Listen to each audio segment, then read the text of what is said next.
Good evening, everyone. I hope you all are doing fine. Welcome to my class, the Daily Current Affairs, which are actually a one-stop solution to provide you everything that you need to know about current affairs. So do not worry about making notes because notes are provided through Pooja Dwivedi UPSC, which is a Telegram channel. Make sure you subscribe to StudyIQ IAS English as well as this particular channel. Other than this, if you have any queries, you can talk to me on my Instagram. These are the various events that we have to cover. Last time I asked a question with respect to OTT platforms. Many of you have answered it correctly. With reference to the over-the-top streaming platforms, consider the following statements. They require permission or a license from the Union government. They fall under the jurisdiction of Telecom Regulatory Authority of India. So which of the statements given above is or are correct?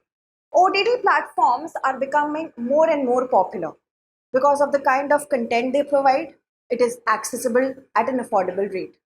And because of the channel sharing, platform sharing culture that has become very imminent in our country, it is, of course, from that very perspective, more popular. What is an over-the-top platform? It is a platform such as Hotstar, Netflix, Prime that provide us content over the internet without subscribing to cable operators. And that is why, given the fact that today's generation is more so quick gratification generation, we want everything at one place, or we want everything which can satisfy the needs of our genre. That is why OTT platforms are becoming much more popular. So yes, they require permission or a license from the union government. They do not, and hence they do not fall under the jurisdiction of Telecom Regulatory Authority of India. So D will be the correct answer, neither 1 nor 2. They don't fall under the TRI. They are governed by the Information Technology Rules of 2021 and they do not require any permission or license from the union government. Consider the following statements. The International Space Station is a collaborative project between 5 space agencies. The ISS flies at an average altitude of 1500 kilometers above the Earth in the medium Earth orbit or middle Earth orbit and circles the globe every 90 minutes. And India plans to set up Bhartiya Antariksha station, that is Indian space station, by the year 2035.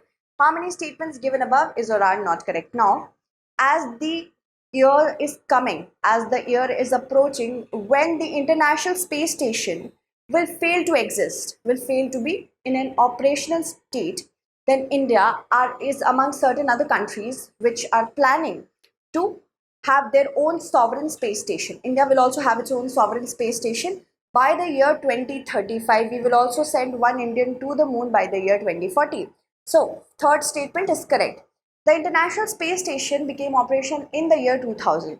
And in the year 2024, it will cease to operate, and it suggests that there are studies that suggest that by the year 2031, it will fall off from its orbit and it will finally dive into the South Pacific Ocean.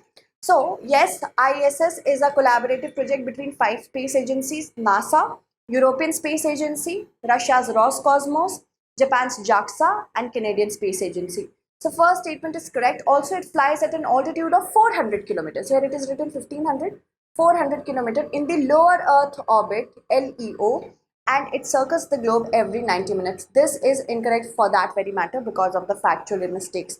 UPSC can give us certain parts of the statement to be true, others are not, so you have to read the entire statement. First is correct, second is not correct, third is correct. One only will be the correct answer because we had to select the not correct one. Second is the not correct, and I have already introduced you with the news. So International Space Station, which is the only operational space station, is a collaborative project between 5 space agencies, and it was a $100 billion project. Moving on, I have already told you the space agencies which are involved in the collaboration. Average altitude is 400 kilometers in the low Earth orbit. Here is the low Earth orbit, and it circles the globe every 90 minutes. Also, it is expected to cease operations by 2024, will fall into the waters of the South Pacific Ocean by the year, we can say not in, but by the year 2031. Consider the following statements. In India, both civil and religious marriages are recognized. Then Taiwan became the first in Asia to legalize same-sex marriage. Section 5 of the Special Marriage Act is criticized on the grounds of being violative of the right to privacy. So how many of the statements given above is or are correct? Today, the Supreme Court has said no to same-sex marriages. There was a batch of petitions. There were at least 20 petitions which the Supreme Court was hearing in order to legalize the same-sex marriage. It was a verdict of 3:2. 3 judges of the constitutional bench were not in favor of the same-sex marriage, and 2 were as a civil union. But in India, we know that through the Special Marriage Act, both civil and through the personal laws, religious, both these kind of marriages are allowed. Civil marriages are those marriages which are solemnized under a statute or a law or an act, and that gives them civil rights. Other personal things are actually have the involvement of certain do actually have the involvement of certain other personal laws such as Hindu Marriage Act and other acts. So first statement is correct. Both civil and religious marriages are recognized. Taiwan became the first in Asia to legalize same-sex marriage. This is also correct. There are around 32 countries in the world that have legalized same-sex marriages. Okay. Section 5 of the Special Marriage Act was also in the question. Special Marriage Act Section 5 says that if any interfaith couple wants to get solemnized, wants to get married, they do not need to change their religion or whatever faith they are following. But they do have to give a 30 days notice before they are going to get married to the marriage officer, special marriage officer. And that notice will be displayed so that any objection, if there is, it can be also considered throughout.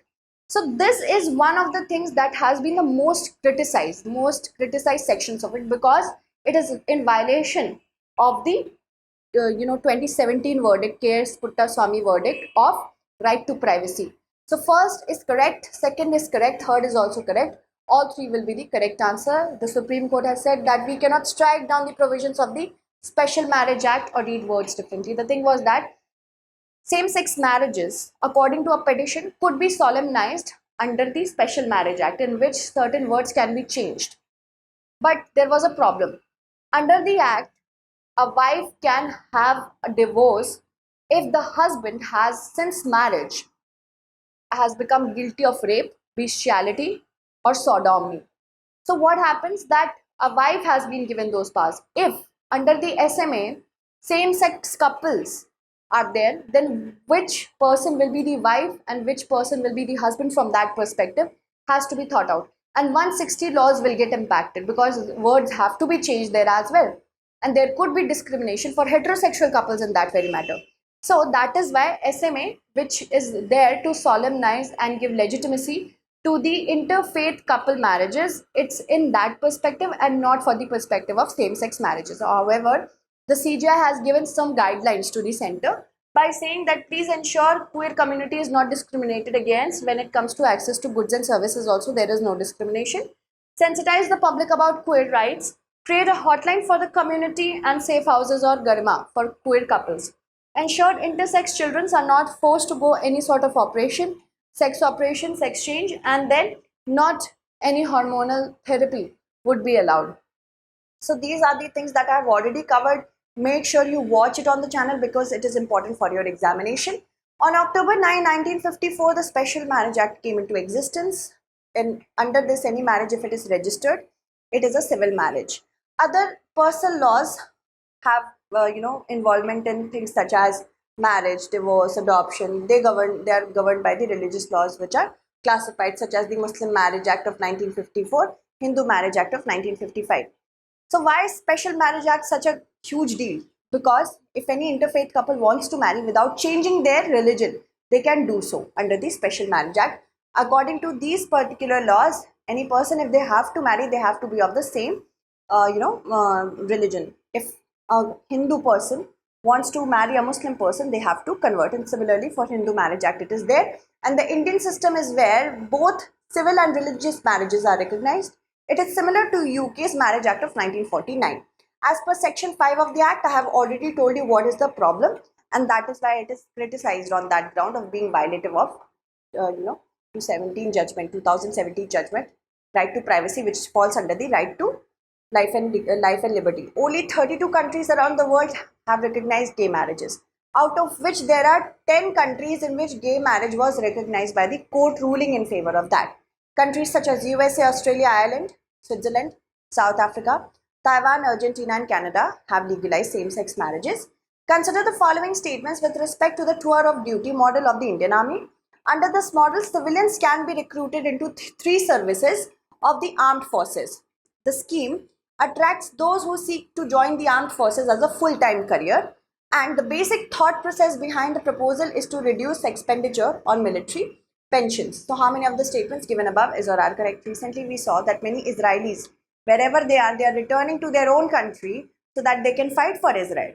And in India, there is a model which is very unique in nature. We do not have conscription in that matter, that civilians have to give, they are compelled to give some sort of military service. It's not like that in India.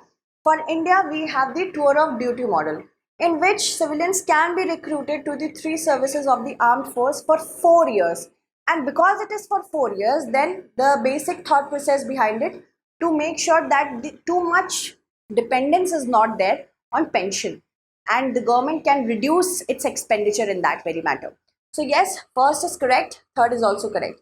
And the scheme attracts those who seek to join the armed forces not as a full-time career, because it is just for 3 years, right? So first is correct, third is correct, second is not correct. How many are correct? 2 only will be the correct answer. It's a first of its kind model, and the Indian Army has come up with a new recruitment model in which civilians can be recruited into 3 services of the armed forces for 4 years. And here 25% of those soldiers who will be recruited under the new scheme, they will be re-enlisted for full service after a month. Okay. The 4-year stint will include 6 months of training and 3.5 years of services. Basic thought process is to reduce expenditure on pensions. Consider the following statement. Statement 1 says, encryption works by altering data so that only someone who possesses specific piece of knowledge known as the key can interpret that data. Then, end-to-end encryption enables two parties to communicate by having to send the secret key over an insecure channel. Choose the correct answer using the codes. Any message or any communication, if it is encrypted, that means if two parties are involved, supposedly, of course, two parties are the minimum number of parties that we need.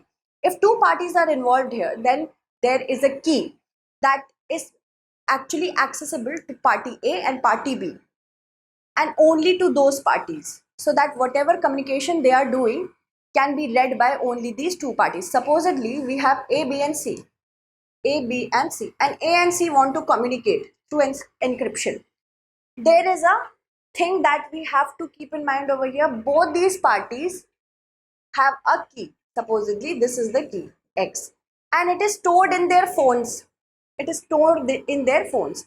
If B wants to steal this message that is going through them, they may not be able to read this message. Why? Because this key is needed to read the message. And as it is only accessible for A and C in their phones, B will not be able to access it. So that makes the first statement to be correct. End-to-end encryption is the one where it enables two parties to communicate by not having one person to send the key to another person over an insecure channel. That is the beauty of it. That is why it is end-to-end encrypted. Okay. The first statement is correct. Second statement is not correct because here it is written by having to send the key. But we do not need to send the key over here. Okay. That is why it is end-to-end encrypted. 1 is correct. 2 is not correct. Okay. So the IT law provision that the government is looking to invoke is at the center of a debate, that the WhatsApp has called it a threat to its end-to-end encryption system. Encryption works by altering the data so that only somebody who possesses a key, a specific direction or a directive, they only can access this message or, encrypt this message, decrypt this message. End-to-end encryption uses a specialized form of encryption. This is by the name of public key encryption. It is sometimes known as asymmetric encryption. And public key encryption enables two parties to communicate without having to send the secret key over an insecure channel. That is why it is so secure in nature. Like we use WhatsApp, we have end-to-end encryption there. Now defense, with respect to here, we have a question. With respect to aircraft carriers, consider the following statements. The US has the most aircraft carriers in service, followed by China. Russia has no operational aircraft carriers, and India has 2 aircraft carriers, INS Arihant and INS Vikramaditya. How many statements given above is or are correct? See, USA has the most number of aircraft carriers, and this is followed by China and the UK. As you can see over here, China has 3, Britain has 2. Okay. Then first is correct. It has 11. USA has 11.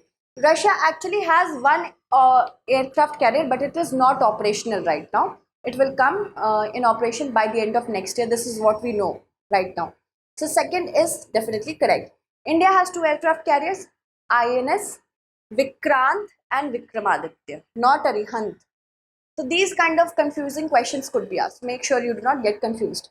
First is correct, second is correct, third is not correct. Two only will be the correct answer. USA to send the second carrier USS Eisenhower, of course. Ford, it had already sent, which is the largest warship ever built. It can carry up to 90 aircrafts. And when it can carry such warcrafts, aircrafts, that is why they are very important in wars and everything, because Israel right now needs the support of certain countries, USA, in order to show solidarity with the country of Israel. It has sent already, it has sent USS Gerald R. Ford. I've told you many times about it. And then it has also sent, it is going to send the second aircraft carrier. Okay, it has the most number of aircraft carriers. I have told you this. Currently, India operates 2 aircraft carriers. INS Vikramaditya, it's Russian built, but we have INS Vikrant, which is indigenously built.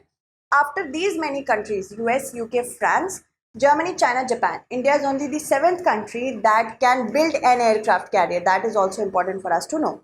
Now, this is a practice question. You have to answer it in the comment segment. Consider the following states. Bihar, Jharkhand, Uttar Pradesh, Maharashtra, Odisha. How many of the states given above have bicameral legislature?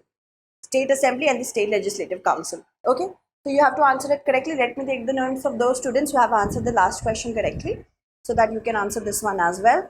D was the correct answer. Abhishek, Arslan, Komal, Samvan, Devi, Manish, Revisit, Anshika,